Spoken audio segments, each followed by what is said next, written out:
Sholat ini beda, satu-satunya ibadah. Nabi SAW diharuskan untuk melakukan perjalanan Isra dan Mi'raj.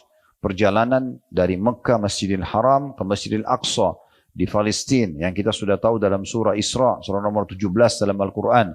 Bicara di ayat pertamanya tentang masalah perjalanan mulia itu. Kemudian Nabi SAW dalam perjalanan tersebut diperlihatkan berbagai macam siksa kubur, diperlihatkan tentang masalah surga dan neraka.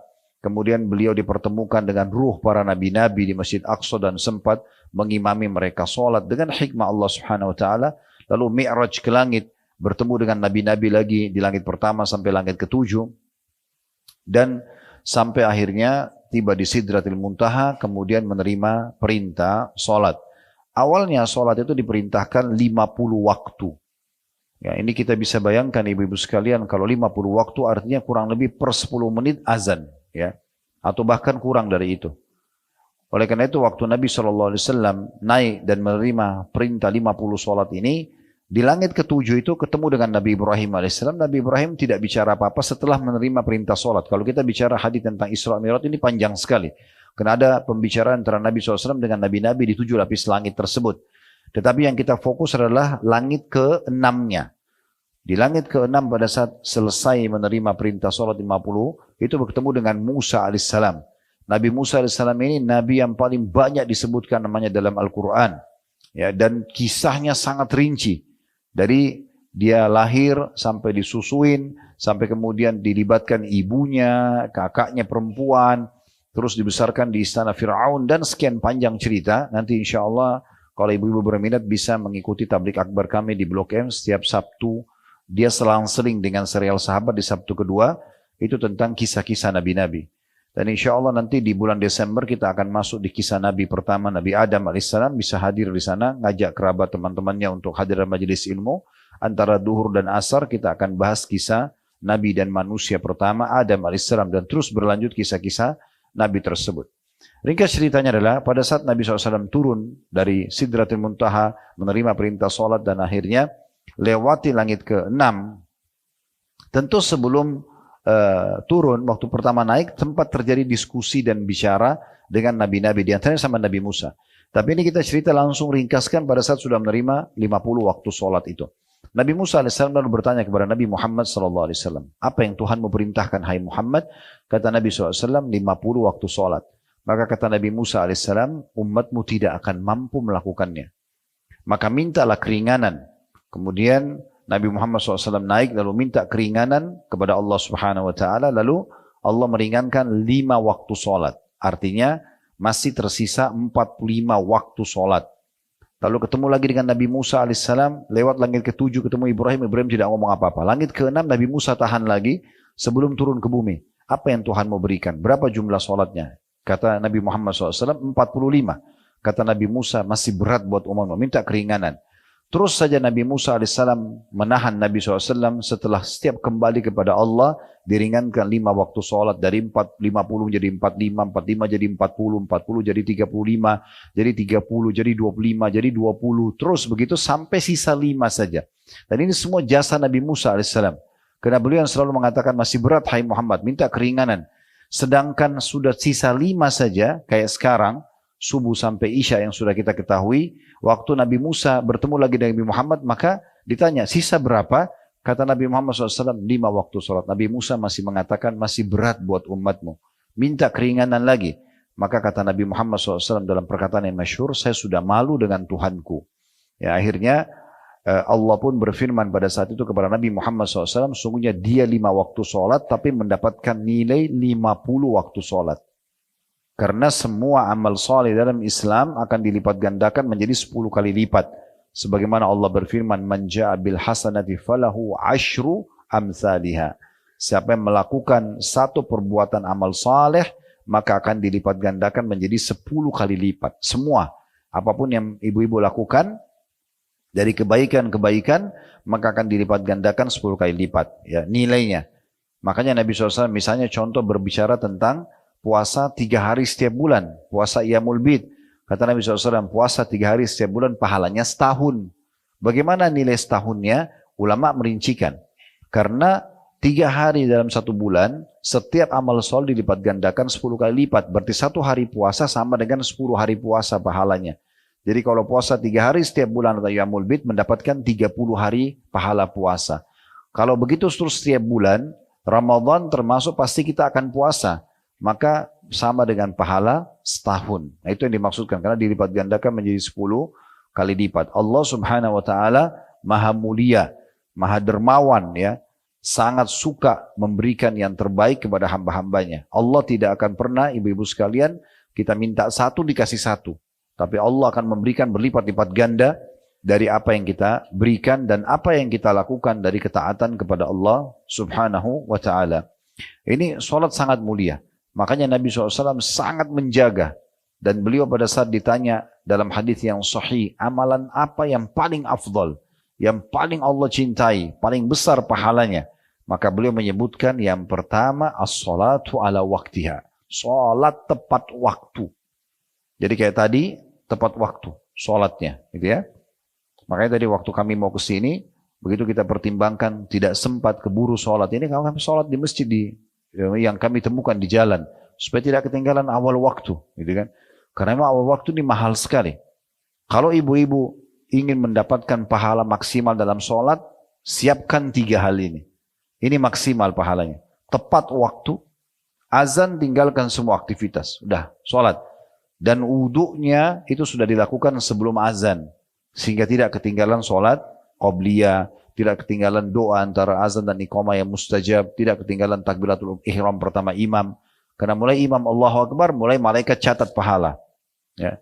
Kalau orang datang nanti imamnya sudah waladhdallin, beda pahalanya dengan orang yang ikut dari awal. Karena ada iftitah, ada awal al-fatihah. Beda pahalanya orang yang dapat 4 rakaat duhur dengan orang yang cuma dapat 3 rakaat berjamaah. Walaupun nanti dia bisa sambung 1 rakaat lagi setelah salam. Tapi akan beda pahalanya orang dengan orang yang mengerjakan dari awal waktunya. Jadi dia tepat waktu. Dan yang kedua tepat gerakan. Harus sesuai dengan gerakan yang diajarkan oleh Nabi alaihi salatu wassalam. Dan beliau mengatakan, Sallu kama ra'aitumuni usalli. Salatlah kalian sebagaimana kalian melihatku salat. Dari takbiratul ihram, dari ruku, dari i'tidal, bangun dari ruku, sujudnya, duduk di antara 2 sujud, kemudian duduk pada saat mau berdiri ke rakaat kedua, namanya duduk istirahat dulu sejenak, kemudian berdiri ke rakaat kedua, begitu terus sampai salam, semuanya harus sesuai yang dicontohkan oleh Nabi alaihi salatu wassalam, dan ini tidak boleh keliru, ya ini harus betul-betul sesuai dengan apa yang beliau ajarkan. Jadi tidak boleh kita mengarang-arang.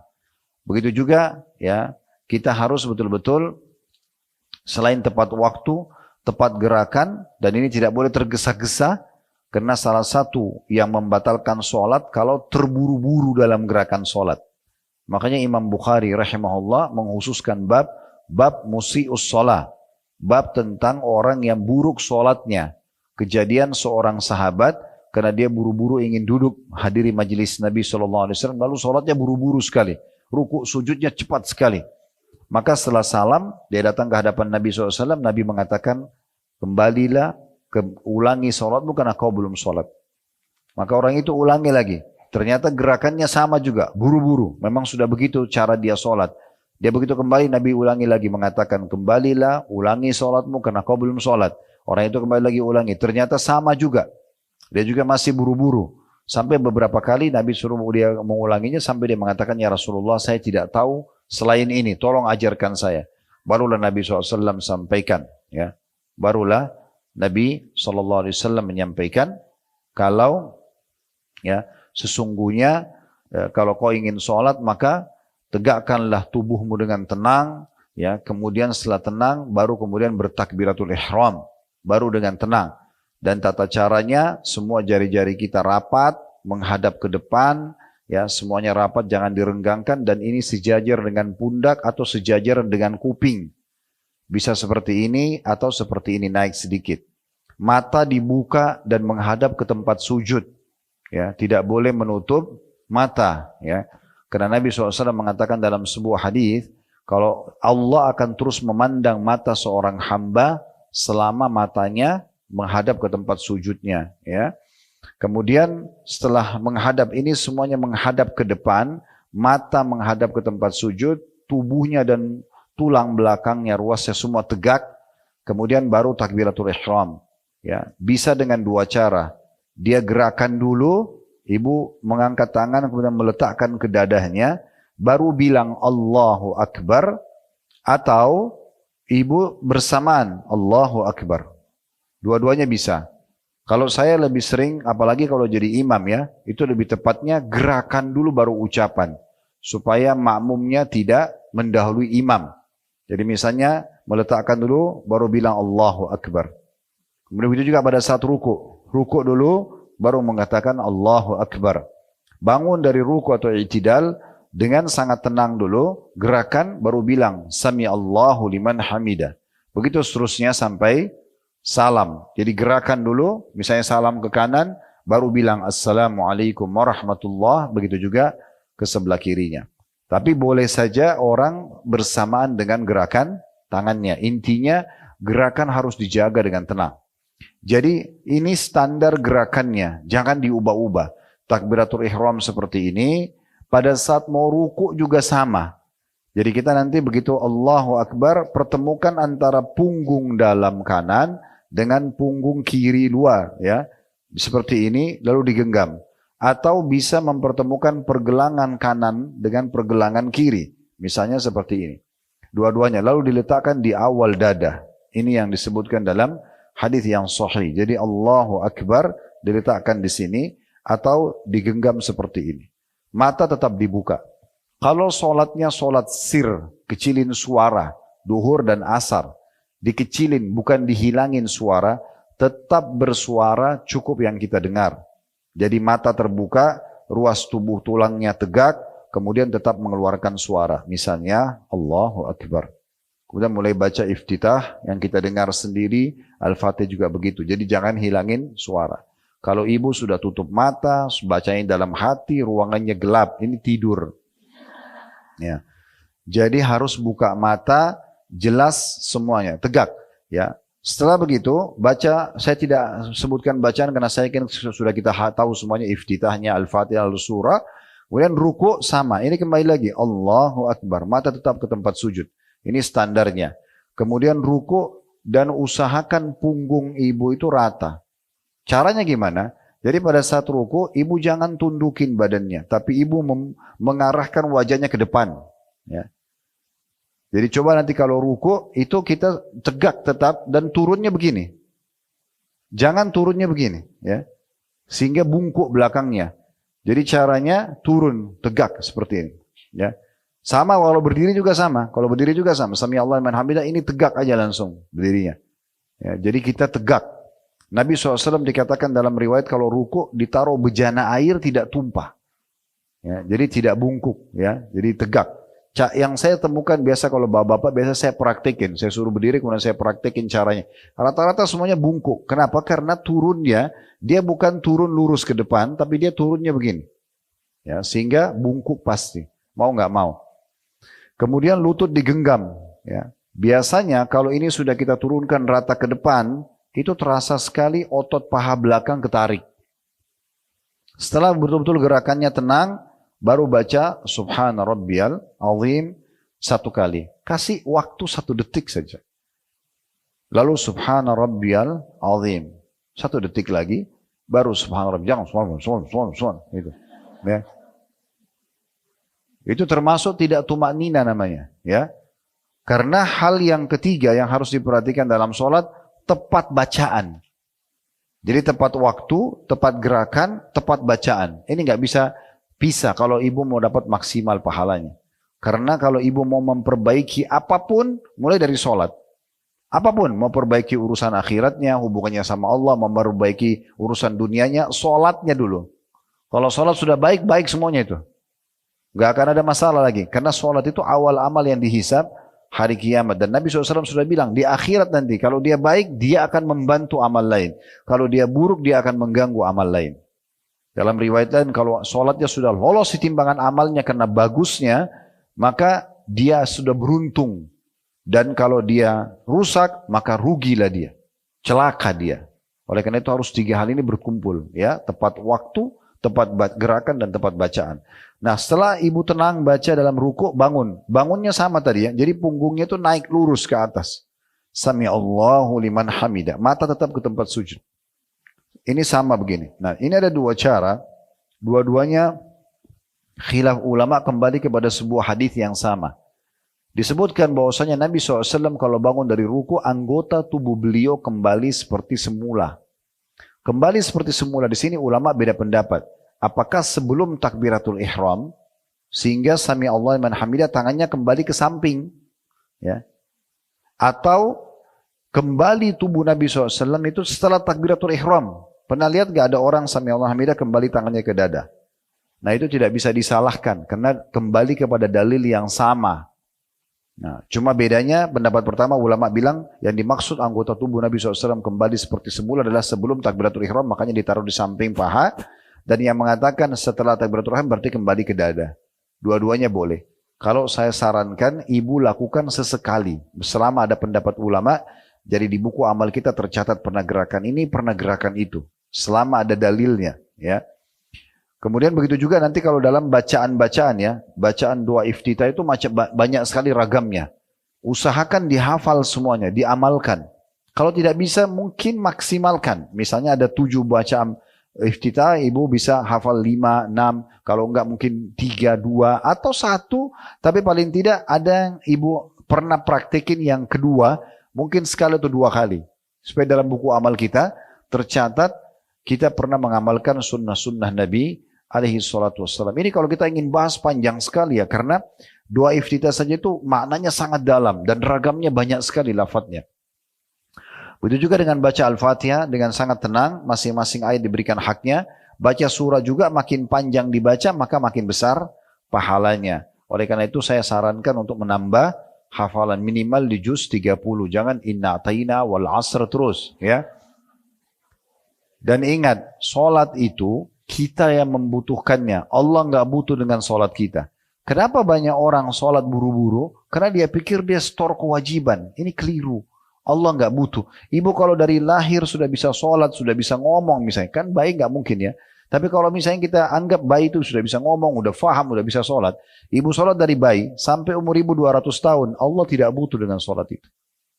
Kita yang butuh. Dan kita harus tahu per satu sholatnya, per satu gerakan dan per satu bacaannya itu akan sangat membantu kita di timbangan amal hari kiamat. Jangan sia-siakan. Jangan sia-siakan. Per gerakan, per bacaannya semua akan ada nilai pahalanya. Jadi nggak boleh disia-siakan. Ini luar biasa keagungannya.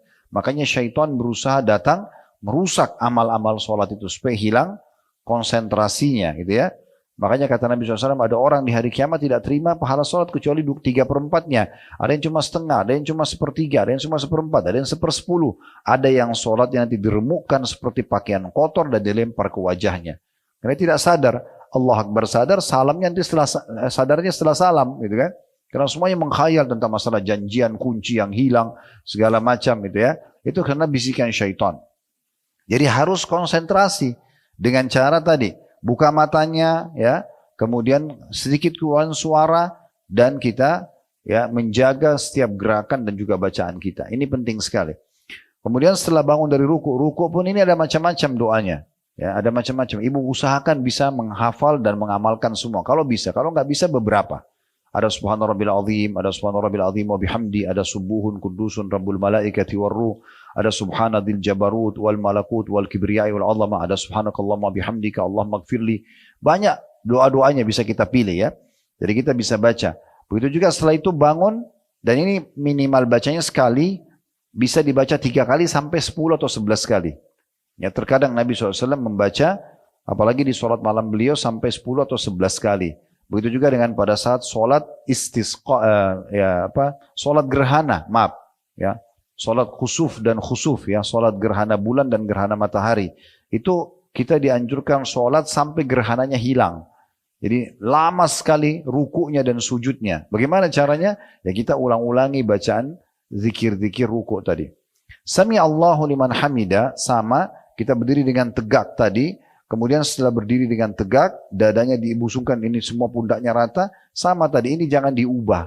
standarisasi, ini standar ya sejajar dengan pundak atau dengan kuping, sami Allah liman hamidah, bisa diletakkan di dada atau diletakkan di samping paha. Mulailah baca dengan tenang. Setelah gerakannya sudah sempurna baru baca Rabbana walakal hamd. Pelan-pelan. Mil'as samawat wa mil'al ardi wa mil'a ma syi'ta min syai'in ba'd. Diikuti banyak sekali. Hamdan kathiran tayyiban mubarakan fi. Ada banyak zikirnya ya. Ada juga ditambah dengan di Rabbil hamd, di Rabbil hamd. Ya, itu ada bacaan juga ditambah Allah malamana lima a'taita wa la mu'ti lima mana'ta wa la yanfa'u dzal jaddu minkal jadd. Ini mirip dengan zikir habis salat tapi dibaca juga di i'tidal. Setelah selesai tenang baru kita sujud. Sujud dengan dua cara. Menurunkan lutut dulu baru telapak tangan atau telapak tangan dulu. Tapi kalau orang mau menurunkan telapak tangan dulu yang dilarang tidak boleh menyerupai duduknya unta. Ya. Jadi unta itu kalau turun, kalau ibu nanti searching di YouTube lihat unta cara duduknya, biasanya kaki depannya dulu tapi bokongnya ke atas. Ya. Oleh karena itu kalau kita mau turun telapak tangan dulu, itu tubuhnya turun bersamaan, tapi lututnya belum sentuh lantai, lalu telapak tangan diletakkan, baru lututnya turun. Ya, jadi bukan dengan menunggingkan bokongnya ke atas ya. Karena itu dilarang oleh Nabi SAW menyerupai unta. Mirip nanti juga kalau bangun dari rakaat pertama atau rakaat kedua ya mau ke rakaat selanjutnya itu juga tidak boleh berdiri bokongnya dulu ya, tapi kita duduk dulu, nanti kan kita sebutkan sebentar caranya sambil menopang tubuh ke atas. Nah kalau kita sudah sami Allahu liman hamidah lalu kita sujud, bisa kita letakkan lutut dulu yang mana mudah, dan usahakan minimalnya ya jarak antara lutut kita sama telapak tangan itu ukuran satu siku ya. Jadi kalau ibu letakkan telapak tangannya, jangan dekat dengan lututnya. Ya, tapi dibuat ruang. Ya, dimajukan ke depan. Itu kalau seandainya ibu turunkan sikunya, pas sikunya bisa masuk antara siku, lutut dengan telapak tangan. Ya. Walaupun tidak boleh meletakkan siku ke tanah. Sebagaimana Nabi SAW mengatakan, atau Nabi SAW melarang siapapun sholat seperti duduknya anjing. Anjing itu kalau duduk kan sikunya ke tanah. Nah itu tidak boleh. Kemudian juga sunnah Nabi SAW adalah melebarkan sedikit sikunya. Terutama kalau lagi sholat sendiri. Ya, dilebarkan sedikit saja. Ya. Tapi kalau sholat berjamaah sesuai dengan kondisi dan keadaan. Kemudian juga pada saat ibu meletakkan lutut sudah turun misalnya. Kemudian meletakkan telapak tangan. Ingat telapak tangan semuanya harus jari-jarinya rapat. Diletakkan. Ya. Kemudian wajahnya ke depan sedikit. Ya. Bukan dekat jari-jari ya. Jadi tetap ini nanti walaupun kita sujud dia berada sejajar dengan pundak. Mirip dengan takbiratul ihram. Bagaimana wajah kita lebih di atas, maka pada saat kita letakkan telapak tangan wajahnya pun maju ke depan. Bisa ditangkap ini ya. Ya, kemudian mulai setelah sujud barulah baca. Ingat, sujud kata Nabi SAW, aku diperintahkan sujud dengan 7 anggota tubuh. 1 itu dahi sama hidung. Jangan alasan Ustaz hidung saya pesek Ustaz, tidak ada. Itu enggak ada urusan. Ini ciptaan Allah, ya. Tetap bisa, tetap harus dahi sama. Jadi enggak boleh orang itu dahinya yang sujud, hidungnya enggak. Itu enggak bisa. Itu berarti tidak sempurna sujudnya. Jadi turun dahi sama hidung 1, kemudian 2 telapak tangan, berarti 1 ini 2, 3. 2 lutut berarti 5, 2 telapak kaki berarti 7. 7 anggota tubuh. Nah khusus telapak kaki, kita disunnahkan untuk melipat jari-jari kita semampunya ya. Sehingga seakan-akan semua jari-jari ikut sujud. Dan dipertemukan Bu. Jangan dibuka. Pertemukan telapak kakinya dan ditekan jari-jarinya. Semampunya. Ya. Setelah selesai, gerakannya sudah sempurna, baru mulai. Subhana rabbiyal a'la. Kasih jedah 1 detik itu khusyuk ya. Subhana rabbiyal a'la. Baru kemudian subhana rabbiyal a'la. Ini juga sama. Bacanya cukup banyak. Ada 6 atau 7 bacaan. Bisa dipilih tentunya. Saya bilang tadi saya nggak masuk ke situ karena ini bahasnya panjang sekali. Saya pernah membahas bab sholat ini dalam daurah 3 hari. Baru bisa habis. Ya, kita ringkasin dalam 1 jam ini nggak mungkin gitu ya. Jadi memang ini saya sebutkan secara globalnya. Setelah selesai sujud dengan tenang. Duduklah di antara 2 sujud. Dengan cara tubuhnya juga dinaikkan dengan tegak. Matanya lihat ke tempat sujud, duduk di antara 2 sujud ya. Kemudian ujung jari-jarinya berada di ujung pahanya. Ya. Sehingga bukan menggenggam lutut, tapi di ujung pahanya. Jadi kalau ini misalnya lutut kita, dia ada di sini, telapak tangannya. Diletakkan. Jari-jari tetap semuanya, jangan direnggangin, tapi dirapatkan. Kemudian setelah itu baru mulailah baca doa, bisa Rabbighfirli saja, kemudian sujud, atau kita baca yang panjang, Rabbighfirli warhamni wajburni sampai akhir. Setelah tenang, baru sujud yang kedua. Sama tadi posisinya, telapak tangan diturunkan, wajahnya lebih ke depan. Ya, baca lagi kayak tadi. Nah, pada saat mau berdiri ke rakaat kedua, duduk dulu, namanya duduk istirahat. Duduk dulu, setelah itu topang tubuh kita dengan dua cara. Dengan cara menekan paha kita, lalu berdiri ke atas, atau kita membuat kepalan tangan, ditekan di bagian depan lutut, kemudian menopang tubuh kita di atas. Tapi ini cuma menopang, mendorong tubuh kita ke atas. Setelah itu rakaat kedua sama, tinggal yang terakhir adalah pada saat mau salam. Kalau mau salam, duduknya khilaf di antara ulama apakah dia iftirash atau tawarruk. Ya. Kalau iftirash, duduk seperti di antara dua sujud. Itu namanya iftirash. Karena ibu menjadikan telapak kaki kirinya didudukin. Telapak kaki kanannya berdiri. Itu namanya duduk iftirash. Kalau duduk tawarruk, warak, itu artinya bokong. Jadi seperti kalau tahiyat terakhir biasa orang, bokongnya yang turun. Ya, duduk kemudian telapak kanannya berdiri, ya, kaki kanannya. Nah, di sini khilaf di antara ulama. Kalau Imam Syafi'i rahimahullah mengatakan di semua rakaat terakhir yang akan salam, apakah satu rakaat misalnya kayak witir, rakaat terakhir satu rakaat atau dua rakaat subuh ataupun lebih daripada itu. Intinya di rakaat terakhir semuanya duduknya tawarruk. Semua duduknya tawarruk. Semua duduknya pakai bokongnya. Yang penting sudah mau salam, walaupun satu rakaat. Kalau Imam Ahmad mengatakan bukan seperti itu. Ya, selama masih kurang dari 3 rakaat, satu rakaat atau dua rakaat saja, duduknya iftirash. Duduknya iftirash, ya, atau duduknya seperti di antara dua sujud. Dan ini khilaf di antara ulama. Artinya kita bisa memilih mana yang lebih mudah buat kita. Seperti itulah. Kemudian setelah baca, atau tinggal kita tambahkan juga khilaf di antara ulama kapan mengangkat jari di tasyahud. Ada yang mengatakan nanti pada saat syahadat asyhadu an la ilaha illallah seperti umumnya kita tahu. Ada juga yang mengatakan diangkat dari awal. Dari at-tahiyatu lillah wassalawat sudah diangkat jarinya. Ini khilaf di antara ulama dan kita boleh pilih salah satunya. Kemudian setelah selesai membaca semuanya, salam. Salamnya dengan menegakkan tetap tulang belakang kita. Jari telunjuknya ditutup setelah baca, kemudian mulai balik. Dikatakan Nabi SAW kalau salam, maka putih pipi beliau terlihat oleh makmumnya. Artinya bukan cuma menoleh, tapi balik. Assalamualaikum warahmatullah sampai terlihat oleh makmum seakan-akan dan ini sejajar, ditahan sebentar, baru balik lagi. Assalamualaikum warahmatullah sama juga. Jadi bukan cuma menoleh saja, ya. Dan Allahu a'lam, saya pribadi belum pernah menemukan dalil tentang masalah mengusap wajah setelah itu.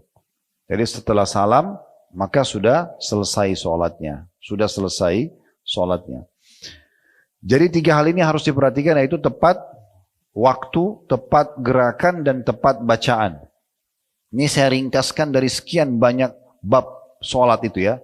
Sekarang kita masuk kepada motivasinya. Apa yang memotivasi kita supaya mau menjaga sholat itu? Biasa bahasa agama kita kan ceramah itu fadilah, ya, keutamaannya terlalu banyak. Saya akan bacakan, saya bilang tadi dari buku Sahih At-Targhib At-Tarhib dalam kitab salatnya. Di antaranya hadis Abu Sa'id Al-Khudri radhiyallahu anhu, dan hadis ini adalah hadis yang sahih diriwayatkan oleh Al-Bazzar dan juga At-Tabarani. Ya. Bahwasanya dia mendengarkan langsung Nabi SAW bersabda, as-salawatul khamsu kaffaratun lima bainahuma. Salat 5 waktu itu benar-benar akan membersihkan dosa-dosa di antaranya. Thumma qala Rasulullah SAW, kalau Nabi SAW mengatakan, berikan perumpamaan, ara'aita law anna rajulan kana ya'tamil wa kana baina manzilihi wa baina mu'tamilihi 5 anhar. فإذا أتى معتمله عمل فيه ما شاء الله فأصابه الوسخ أو العرق فكلما مر بنهر اكتسل ما كان ذلك يبكي من درنه فكذلك الصلاة kullama amila khati'atan fada'a wastaghfara ghufira lahu ma kana qablaha. Kata Nabi SAW, bagaimana menurut kalian jika ada orang yang bekerja dan antara rumah dan tempat kerjanya ada 5 sungai yang dilewatin. Ini rumahnya, itu tempat kerjanya. Ada 5 sungai di antara rumahnya dan tempat kerjanya. Apabila dia mendatangi tempat kerjanya, dia bekerja keras sesuai dengan kehendak Allah, lalu badannya pun terkena kotoran dan keringat. Lalu setiap kali dia melewati sungai, maka dia mandi. Apakah hal itu masih menyisakan kotoran di tubuhnya?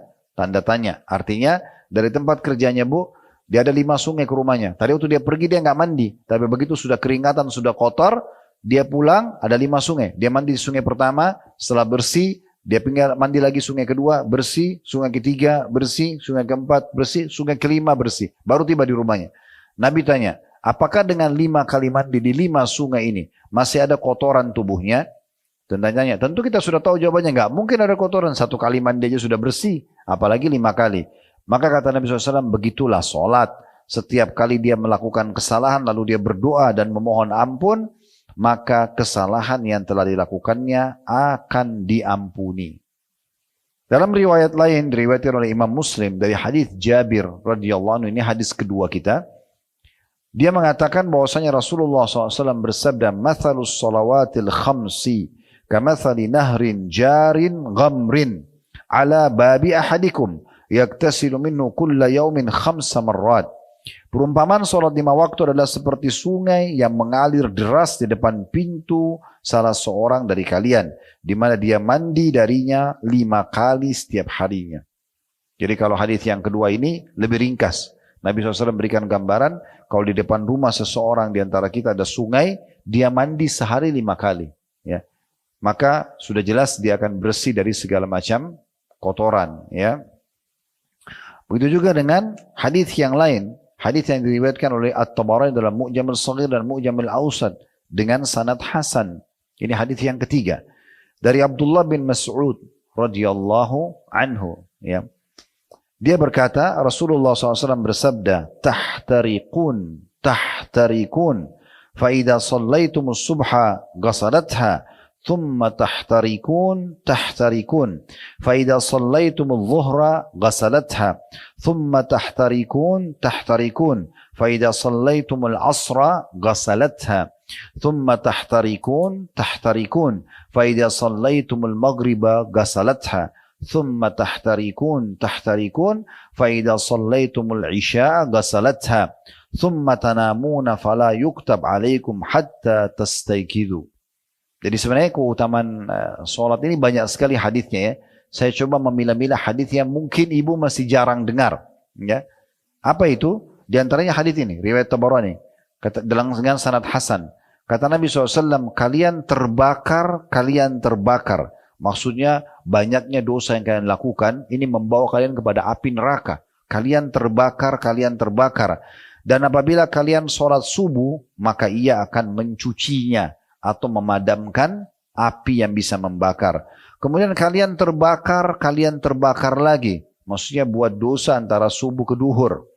Apabila kalian sholat duhur, maka ia akan mencucinya dan membersihkannya. Kemudian kalian terbakar, maksudnya sampai menuju asar. Lalu apabila kalian sholat asar, maka ia akan mencucinya. Kemudian kalian terbakar. Dan apabila kalian sholat maghrib, maka ia akan mencucinya. Kemudian kalian terbakar. Dan apabila kalian sholat isya, maka ia akan mencucinya. Kemudian kalian tidur dalam kondisi itu, maka tidak dituliskan dosa atas kalian sampai kalian bangun. Nah, ini hadis-hadis seperti ini, hadis-hadis keutamaan ya. Mohon maaf kalau memang tidak sempat ditulis, karena memang cukup banyak hadis yang saya mau bacakan ya. Mungkin ibu bisa dengar. Nanti kalau mau, lebih baik beli bukunya ini ya. Sahih At-Targhib Tarhib. Ya, ini diterbitkan oleh Darul Haq. Ya. Memang dia 6 jilid. Ini jilid pertamanya. Bisa dibeli per jilid sebenarnya. Ya, bisa dimiliki nanti dan lihat di bab sholat. Dan ada di kitab sholat itu di bab nomor 13-nya yang saya baca ini. Jadi dia banyak sekali bab-babnya ya. Tapi tentang keutamaan ini, itu kita bacakan dari bab nomor 13 di kitab sholatnya. Ya. Kemudian hadis selanjutnya, hadis dengan sanad hasan li ghairihi, menjadi hasan karena dikuatkan dengan riwayat-riwayat lain. Dari hadis Anas bin Malik radhiyallahu anhu, dia berkata, Rasulullah sallallahu alaihi wasallam bersabda, "Inna lillahi malakan yunadi 'inda kulli shalah, ya bani Adam qumu ila niranikum allati awqadtumuha fa'atfi'uha." Sesungguhnya Allah memiliki malaikat-malaikat yang khusus mereka menyeru pada setiap waktu sholat kalau masuk, ya tadi waktu duhur. Tapi kita tidak bisa dengar suaranya. Tapi malaikatnya tugasnya untuk itu. Mereka menyeru, mengatakan, wahai anak cucu Adam, bangkitlah kalian kepada api yang telah kalian nyalakan, lalu padamkanlah dengan sholat itu. Diriwayatkan oleh Tabarani dalam Mu'jamul Awsat. Ya. Kemudian hadis selanjutnya juga hadis yang sahih. Hadis ini diriwayatkan oleh Tabarani dalam Mu'jamul Kabir. Diriwayatkan oleh Abdullah bin Mas'ud radhiyallahu anhu bahwasanya Rasulullah SAW bersabda, yub'atsu munadin 'inda hadrati kulli shalah fayaqul ya bani Adam qumu fa'atfi'u 'ankum ma awqadtum 'ala anfusikum fayaqumun fatasqutu khatayahum min a'yunihim wa yusallun fayughfaru lahum ma bainahuma ثم توكدون فيما بين ذلك فإذا كان عند الصلاة الأولى نادى يا بني آدم قوموا فأطفئوا ما أوقدتم على أنفسكم فيقومون فيتطهرون ويصلون dalam kurung الظهر فيغفر لهم ما بينهما فإذا حضرت العصر فمثل ذلك فإذا حضرت المغرب فمثل ذلك فإذا حضرت العتمة فمثل ذلك فينامون وقد غفر لهم مدلج في خير ومدلج في شر. Terjemahannya, kata Nabi SAW dalam hadis yang sahih ini, seseorang penyeru dari kalangan malaikat diutus oleh Allah pada setiap waktu sholat 5 waktu bila tiba. Lalu malaikat itu mengatakan, wahai anak cucu Adam, berdirilah, lalu matikanlah dari kalian apa yang telah kalian nyalakan atas diri kalian sendiri dari api.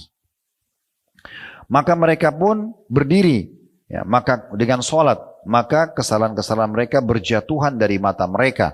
Mereka sholat, lalu dosa-dosa yang ada di antara keduanya diampuni untuknya.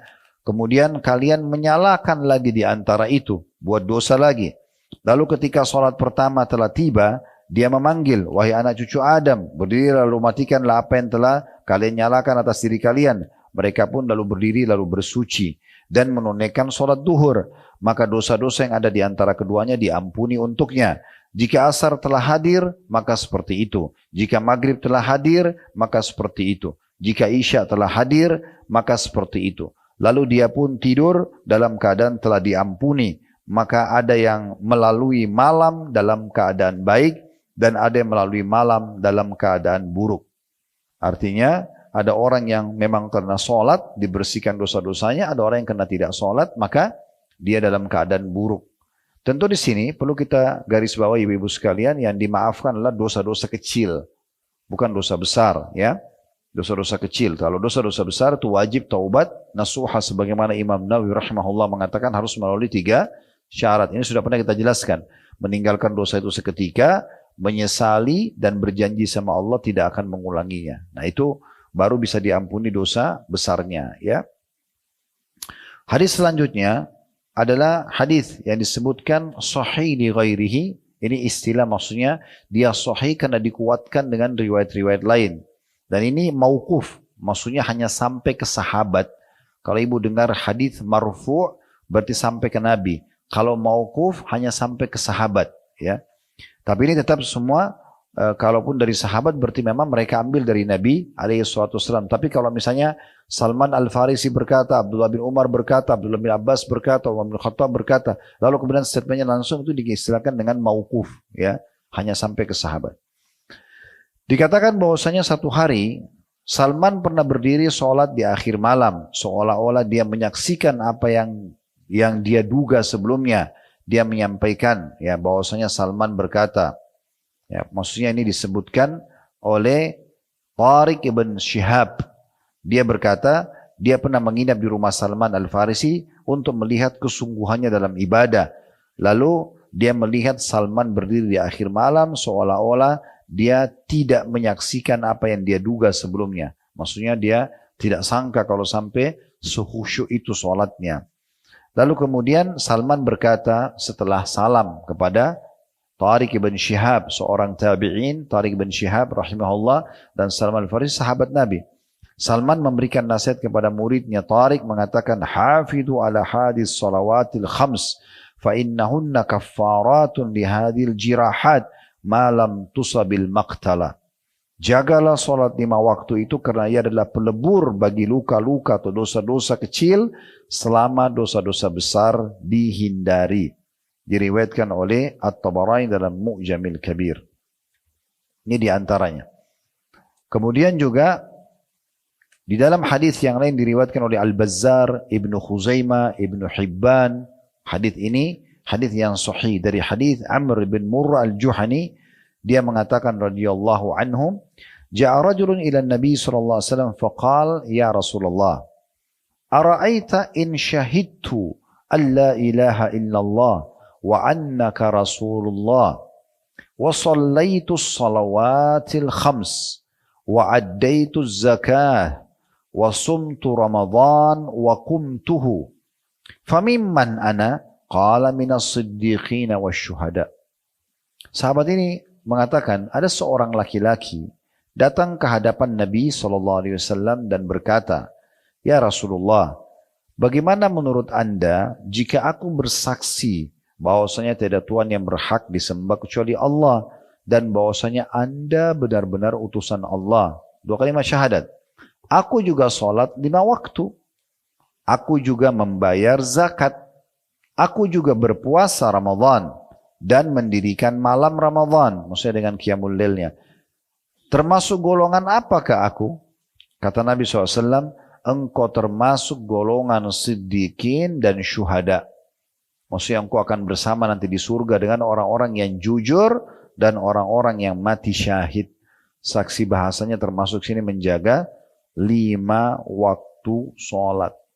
Jadi saking pentingnya menjaga 5 waktu sholat ini luar biasa. Sampai Umar bin Khattab mengatakan, ibu-ibu sekalian, tidak ada kedudukan dan posisi yang bisa diberikan kepada seseorang yang tidak memperhatikan sholatnya. Mau jadikan teman, mau jadikan pasangan hidup, mau jadikan partner bisnis, mau jadikan tetangga, semua lihat sholatnya. Sholatnya bagus, oke, jadi tolak ukur. Dan itu pun bukan hanya sekedar sholat, tapi dilihat tadi ketepatan waktu dia sholat, ketepatan gerakannya, ketepatan bacaannya, betul dia khusyuk, baru kita layak jadikan sebagai teman. Kalau tidak, tidak usah, lupakan aja. Makanya banyak ibu-ibu mengeluh, "Ustaz, saya sudah sekian tahun menikah tapi suami saya nggak pernah imami saya sholat." Memang dari awal nikahnya sama yang tidak sholat, ya kan? Makanya jangan cari suami di mall, ya. Jangan cari di karaoke, di bar, carinya di masjid, azan di saf awal. Nah itu layak jadi suami tuh, ya. Di masjid, di majelis ta'lim tempat mereka, orang-orang sholat itu di situ tempatnya, di rumah Allah. Jadi salah ketemu di karaoke lalu berharap bisa sholat tahajud, gimana caranya? Jadi ini penting sekali untuk diperhatikan. Baik, ya.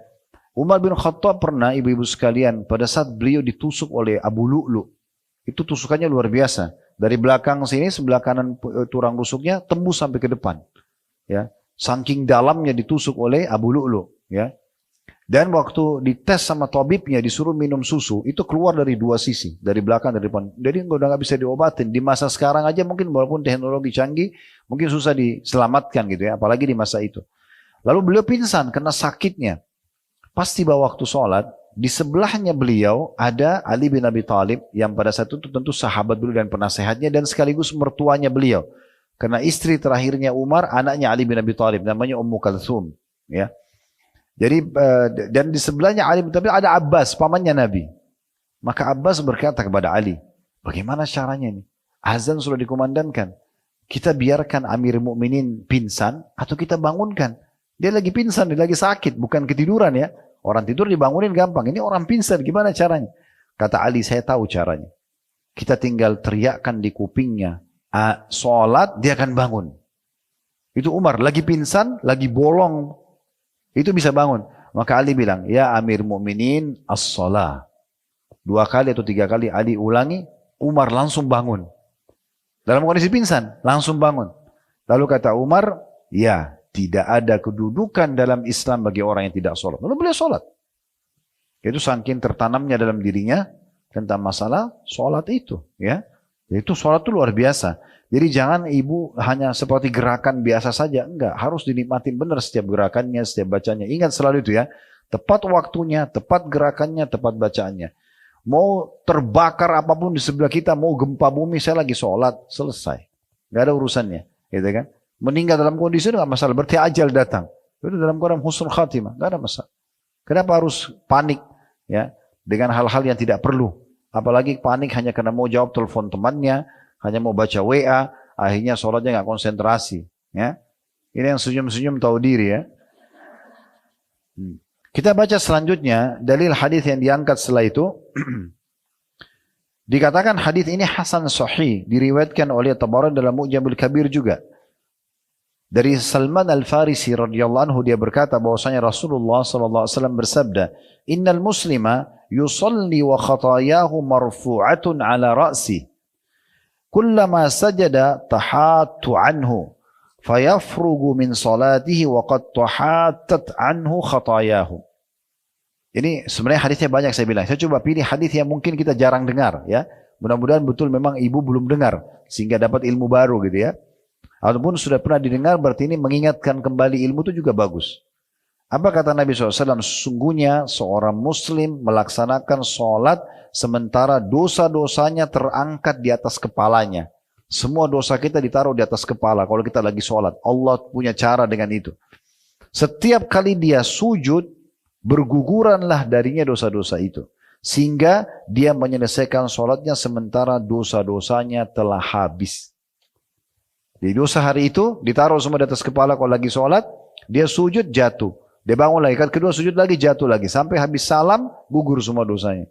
Kapan itu bisa habis kita tidak tahu. Ya, mungkin sholat sunnah, sholat wajibnya, atau dalam seharian dia sholat, intinya tergantung kadar dosa seseorang. Kemudian dalam hadis yang mirip dengan ini, dengan sanad hasan dighairi menjadi hasan karena dikuatkan dengan riwayat-riwayat lain. Ini diriwayatkan oleh Ahmad, An-Nasai dan juga At-Tabarani. Dari hadis Abu Uthman, dia berkata, rahimahullah seorang tabi'in, aku bersama Salman Al-Farisi di bawah sebatang pohon. Dia mengambil dahan kering, lalu mengibaskannya sehingga daunnya berguguran. Salman Al-Farisi ambil ranting pohon, itu ada daun-daun kering. Jadi dia sengaja kibas supaya jatuh semua daun kering itu. Kemudian dia berkata, wahai Abu Uthman, diajak ngomong tadi tabi'in yang meriwayatkan riwayat ini. Tidakkah kamu bertanya padaku mengapa aku lakukan ini? Kenapa aku tebaskan ya batang pohon ini ya atau ranting ini supaya jatuh semua daun-daunnya? Ini luar biasa ya. Jadi para ulama-ulama dulu, para sahabat itu mereka tidak buat hal sia-sia. Ini aja digoyangin ada maksudnya. Maka dia bilang sama muridnya, kok tidak tanya kenapa saya lakukan ini? Maka kata Abu Uthman, aku bertanya, mengapa anda melakukannya? Maka Salman menjawab, radhiyallahu anhu, begitulah Rasulullah SAW melakukan ketika aku bersamanya di bawah sebuah pohon.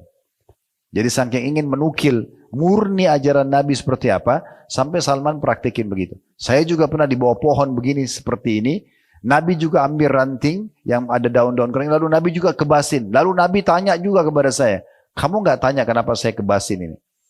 Beliau mengambil dahan kering lalu mengibaskannya sehingga daunnya berguguran. Lalu beliau bersabda, wahai Salman, tidakkah kamu bertanya mengapa aku melakukan ini? Maka aku pun bertanya, mengapa anda melakukannya? Lalu Rasulullah SAW bersabda, ini hadisnya, innal muslima idza tawadda fa ahsana al-wudu thumma shalla as-salawatil khams tahattat khatayahu kama tahattu hadzal waraq. وقال وأقم الصلاة طرفي النهار وزلفا من الليل إن الحسنات يذهبن السيئات ذلك ذكرى للذاكرين. Sesungguhnya kata Nabi SAW, apabila seorang muslim berwudu dengan sempurna, lalu dia membaguskan wudunya, ini juga termasuk bahasan dalam bab sholat ya, tapi kita tidak singgung karena ini wudu bab sendiri. Tapi termasuk membawa kehusyuan juga, tambahannya itu adalah kalau ibu sempurnakan wudunya, jangan buru-buru. Ingat ada batas minimal ya. Ini pergelangan batas minimal. Jangan kurang kenanya. Enggak sah wudunya, enggak sah sholatnya nanti kan. Kumur-kumur juga begitu sama hidung atau ya, madmadul istinsyak. Membasuh wajah juga semua wajah harus kena.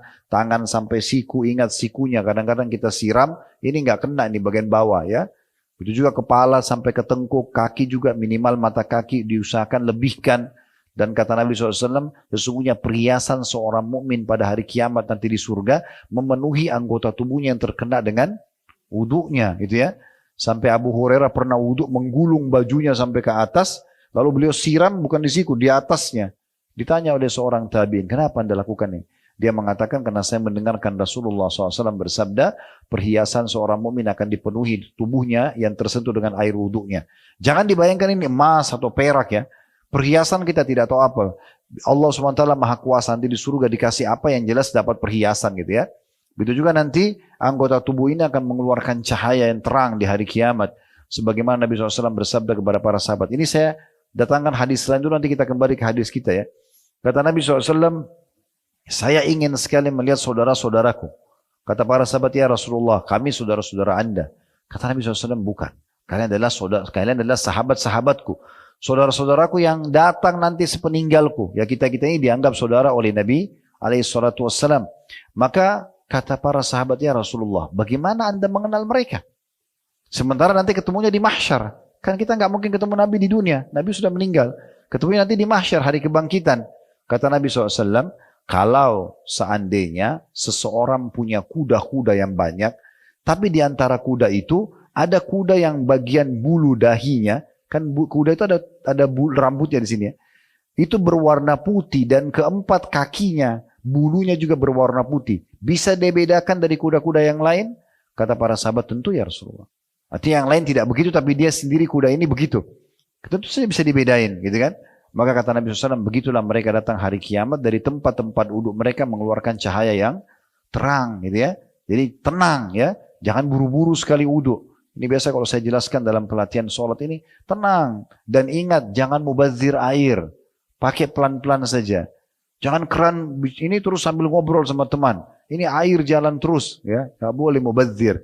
Gosok telapak tangan dengan tenang. 1, 2, sampai 3. Kumur-kumur, ambil satu cakupan dengan telapak tangan. Masukkan di mulut kumur-kumur, sisanya hirup di hidung. Namanya istinsyak. Dihirup. Kata Nabi SAW, kuatkan istinsyak kalian kecuali kalian sedang puasa. Lalu istinthar, keluarkan dengan tangan kiri. Baru basuh wajah. Ya, sudah tenang, sudah 3 kali, baru tangan sampai siku. Kanan dulu sampai 3 kali, baru kiri 3 kali. Baru kepala disentuh dari awal tumbuh rambut sampai ke tengkuk. Ya, kalau laki-laki boleh dikembalikan lagi ke depan. Kalau perempuan tinggal nepuk-tepuk saja. Ditepuk-tepuk sampai ke depan. Semua dilakukan 3 kali kecuali kepala saja 1 kali.